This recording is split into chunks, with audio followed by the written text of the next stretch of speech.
What's up mga ka-Chicks Maxter? So ito, kakagising ko lang.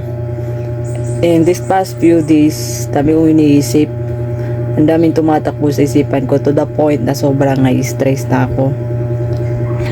Ang ilan sa mga naiisip ko talaga itong kinasasadlakan ko talaga situation. Kasi at my age, I'm already 30 plus. So sa edad na to, marami nang tumatakbo sa isip ko.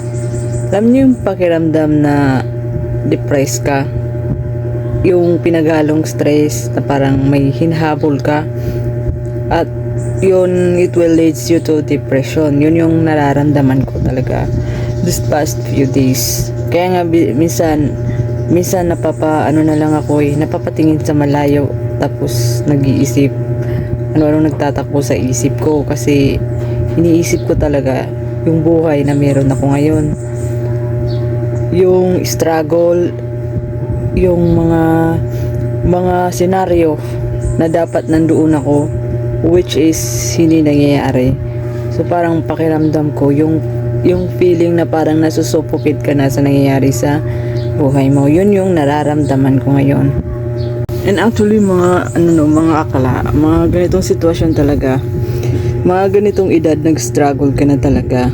Ewan ko lang sa ibang mga kaedad ko, but sa akin, in my situation, laking struggle talaga yung nararamdaman ko, honestly. Dahil pakiramdam ko, delayed na ako.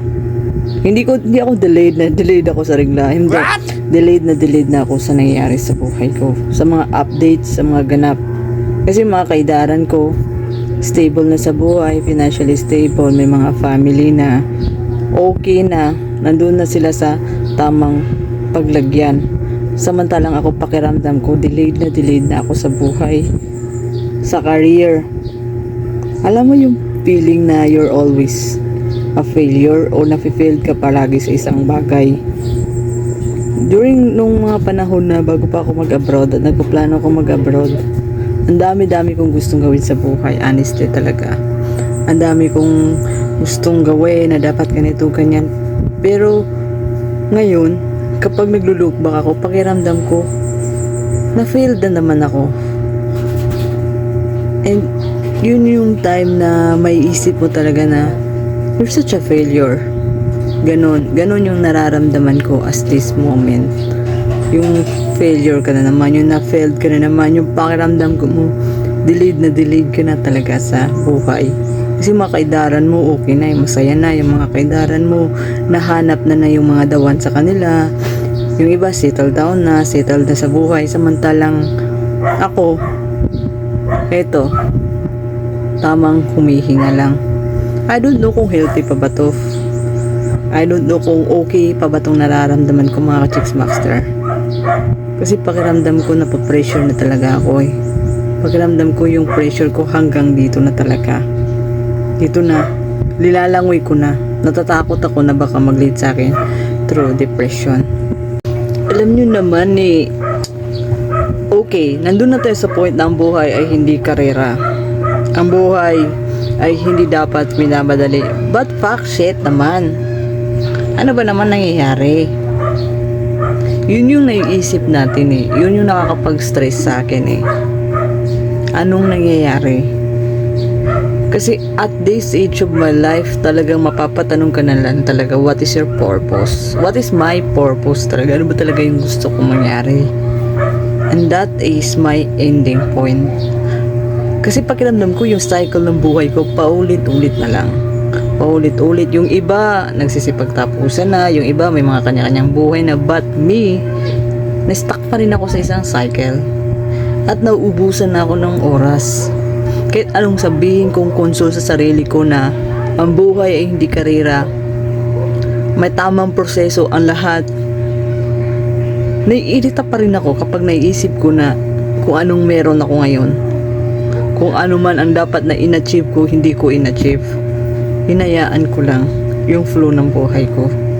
At yun yung isa sa mga dahilan kung bakit stress na naman ako, kung bakit depressed na naman ako sa buhay ko.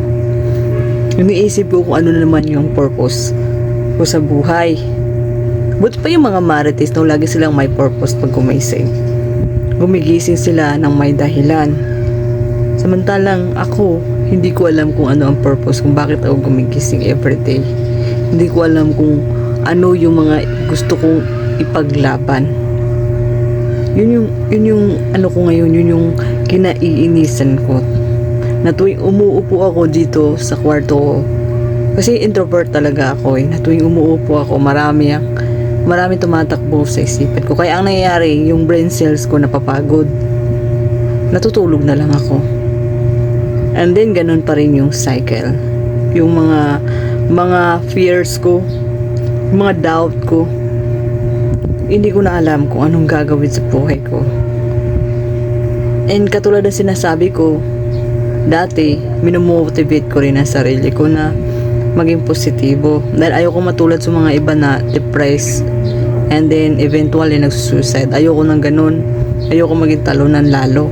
Talunan na nga ako, magpapakamatay pa ako, mas magiging lalong talunan ako, di ba? Pero sana talaga ma-overcome ko tong depression stage na to. Kasi honestly talaga, depressed na talaga ako. I really don't know what's going on in my life, in my mind. Hindi ko alam anong nangyayari talaga sa akin. This past few days, hirap na talaga ako. Dahil pakiramdam ko, stuck na talaga ako. Hirap na akong iahon yung sarili ko dahil nauubusan na ako ng oras. Nauubos na ako, malapit na ako sa finishing line.